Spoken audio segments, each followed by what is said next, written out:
नमस्कार दोस्तों, मैं दीपिका शर्मा भारत डेली न्यूज़ में आप सभी का स्वागत करती हूं। आज हम 7 जुलाई 2020 की सभी ताज़ा खबरों पर नज़र डालेंगे, लेकिन उससे पहले अगर आपने मेरे चैनल को सब्सक्राइब नहीं किया है तो जल्दी जाइए और मेरे चैनल को सब्सक्राइब कर लीजिए। उसके साथ साथ बेल आइकन को भी जरूर दबा लीजिएगा ताकि मेरे चैनल की आने वाली हर नोटिफिकेशन आप तक पहुँच सके। तो चलिए शुरू करते हैं आज की daily update news. Bubonic plague का एक मरीज चीन में मिला, कोरोना के बीच बड़ी चिंता।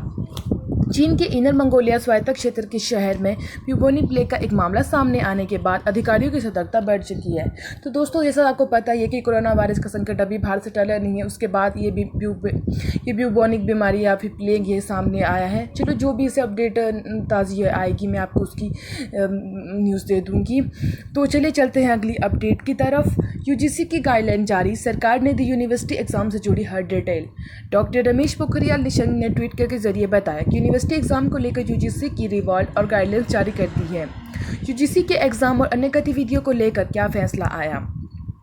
नए निर्देशों के मुताबिक टर्मिनल सेमेस्टर के छात्रों का मूल्यांकन जो जुलाई के महीनों में परीक्षाओं के माध्यम से किया जाना था, अब परीक्षाओं को सितंबर 2020 के अंत तक आयोजित की जाएंगी। तो ये छठे सेमेस्टर के लिए बहुत बड़ी खुशखबरी की बात है, क्योंकि पहले उनके जो एग्ज़ाम है वो जुलाई के एंड में या अगस्त के फर्स्ट में होने थे, बट अब वो यूजीसी की गाइडलाइंस के दौरान वो अब सितंबर के एंड तक चले गए हैं। तो चलिए चलते हैं दोस्तों अगली अपडेट की तरफ।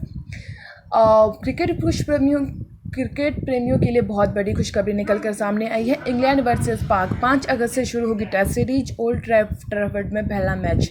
इंग्लैंड और वेल्स क्रिकेट बोर्ड ईसीबी ने सोमवार के दौर में कार्यक्रम की घोषणा में कोविड-19 महामारी के मद्देनजर इंग्लैंड पाकिस्तान के बीच पहला टेस्ट 5 से 9 अगस्त करने के बीच दर्शकों के लिए खोला जाएगा। तो चलिए चलते हैं अगली अपडेट की तरफ। कुवैत, नया कानून बना तो लाखों भारतीयों को छोड़ना पड़ सकता है देश। प्रवासियों को लेकर कुवैत में तैयार हो रहे कानूनों ने खाड़ी में देश में रह रहे भारतीयों के मन में उन चिंताओं को फिर से जगा दिया है जब 2 साल पहले नियमों के बदलाव के चलते सैकड़ों भारतीय इंजीनियरों को नौकरी से हाथ धोना पड़ा था। दरअसल आपको बता दें कि अंग्रेजी अखबार अरब न्यूज़ के मुताबिक कुवैत की नेशनल असेंबली की कानून समितियों ने प्रवासियों पर तैयार हो रही एक बिल के प्रावधान को विसम्मत माना है। खबरों के मुताबिक मंजूरी के लिए इस प्रस्ताव को दूसरी समितियों के पास भेजा जाना था और इस कानून में मसौदे में कहा गया था कि कुवैत में रहने वाले भारतीयों की तादाद में देश में कुल आबादी 15% तक सीमित किया जाना चाहिए। तो चलिए चलते हैं अगली अपडेट की तरफ। सुशांत सिंह राजपूत की आखिरी फिल्म दिल बेचारा का ट्रेलर देख भावुक हुए फैंस। तो जैसे मैंने कल आपको बताया था कि सुशांत सिंह राजपूत की आखिरी फिल्म दिल बेचारा का ट्रेलर कल था, तो इसका एक डायलॉग था कि जन्म कब लेना है और मरना कब है हम ये डिसाइड नहीं करते, लेकिन हमें किस तरह से जीना है यह हम पर डिपेंड करता है या हम ये डिसाइड करते हैं। इस डायलॉग को सुनकर सुशांत सिंह की जो फ़ैन है वो बहुत ज़्यादा भावुक हो चुकी है। तो दोस्तों, होता ही है, अब लाइफ कब मरना है कब जीना है इसका किसको पता होता है, लेकिन ये हमारे ऊपर डिपेंड करता है कि हम लाइफ को किस तरह से जीते हैं। तो चलिए चलते हैं अगली अपडेट की तरफ। यह है वेदर अपडेट। गुजरात में बाढ़ जैसे हालात, दिल्ली राजस्थान में गर्मी से राहत, जाने अपने शहर का हाल। मुंबई में लगातार 3 दिन तक जारी बारिश के बाद लोगों को कुछ राहत मिली, लेकिन अभी भी शहर हल्की बारिश की जाने रहेगी। असम में बाढ़ के हालात से थोड़ा सुधर गया, लेकिन अभी भी 4 लाख से ज़्यादा लोग प्रभावित। तो चलिए चलते हैं अगली अपडेट की तरफ। कोरोना वायरस, तमिलनाडु में संक्रमितों की संख्या 1.15 लाख के करीब, अब तक 1500 से ज़्यादा मौत। तमिलनाडु में कोरोना वायरस संक्रमण की संख्या में 1.15 लाख तक पार पहुंच चुकी है। पिछले 4 दिनों में राज्य के कोरोना वायरस 4000 से नए और मामले सामने आए हैं। तो चलिए चलते हैं अगली अपडेट की तरफ।